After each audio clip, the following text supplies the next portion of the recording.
Right, ఇదే అంశంపై మరింత సమాచారం మా ప్రతినిధి నరసింహరావు అందిస్తారు. నరసింహరావు, పాసుల కోసం ఇబ్బంది పెడితే కఠిన చర్యలు తీసుకుంటామని సీఎం రేవంత్ రెడ్డి హెచ్చరించినట్టు తెలుస్తోంది. పూర్తి అప్డేట్స్ తెలియజేయండి నరసింహరావు. 2 రోజులుగా దీనిపైన అయితే పెద్ద వివాదమే చెలరేగుతుంది. ఎస్సీఏ ప్రెసిడెంట్ ఎస్ఆర్హెచ్ ఓనర్లని చాలా ఇబ్బంది పెడుతున్నారని చెప్పి, ఫ్రీ టికెట్లు ఇవ్వాలని చెప్పి ఇబ్బంది పెడుతున్నారని చెప్పి మొన్న మ్యాచ్ సందర్భంగా కార్పొరేట్ బాక్సులకి తాళాలు వేసినట్లుగా కూడా పెద్ద ఎత్తున ప్రచారం జరిగింది. సో ఈ నేపథ్యంలో ఎస్ఆర్హెచ్ యాజమాన్యం కూడా చాలా సీరియస్ గా రియాక్ట్ అయ్యి ఇట్లా ఇబ్బందులు పెడితే తాము ఇక్కడ నుంచి వేదికను మార్చుకోవాల్సి వస్తుందని చెప్పి సీరియస్ అయినట్టుగా తెలుస్తా ఉంది. సో ఈ వివాదం పెద్ద ఎత్తున ప్రచారం జరుగుతున్నటువంటి నేపథ్యంలో ఇది ప్రభుత్వం దృష్టికి కూడా వెళ్ళింది. దీంతో ముఖ్యమంత్రి రేవంత్ రెడ్డి దీనిపైన చాలా సీరియస్ గా రియాక్ట్ అయ్యారు.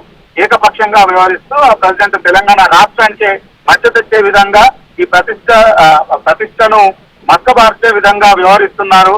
దీనిపైన విజిలెన్స్ ఎంక్వైరీకి ఆదేశించినట్టుగా తెలుస్తా ఉంది. ముఖ్యమంత్రి రేవంత్ రెడ్డి ఆ విజిలెన్స్ ఎంక్వైరీకి ఆదేశించారు. మరి కాసేపట్లోనే అధికారిక ఉత్తర్వులు కూడా రాబోతున్నాయి. ఎవరు ఇబ్బంది పెడుతున్నారు, ఎందుకోసం ఇబ్బంది పెడుతున్నారు, ఫ్రీ టికెట్లు ఎవరికి వీళ్ళు పంపిణీ చేస్తున్నారు. ఇప్పటికే మ్యాచ్ల సందర్భంగా ఫీజు కట్టి గ్రౌండ్ కు సంబంధించినటువంటి ఫీజు 1.5 కోటి కట్టి మ్యాచ్లు నిర్వహిస్తున్నటువంటి యాజమాన్యము ఇప్పటికే ఎస్సీఏకి దాదాపుగా 10% టికెట్లను ఉచితంగా ఇస్తుంది. అంటే దాదాపుగా 3,900 టికెట్లను ఉచితంగా ఫ్రీ టికెట్లను కూడా ఇస్తుంది. అసలు ఆ టికెట్లన్నీ కూడా ఎక్కడికి వెళ్తున్నాయి, ఎవరికి ఇస్తున్నారు, ఆయాసంగా ఎవరికి ప్రయోజనం చేకూరుస్తున్నారు, ఇంకా 10% టికెట్లను తీసుకుంటూ కూడా మరిన్ని టికెట్లు కావాలని చెప్పి ఎందుకోసం ఇబ్బంది పెడతా ఉన్నారు.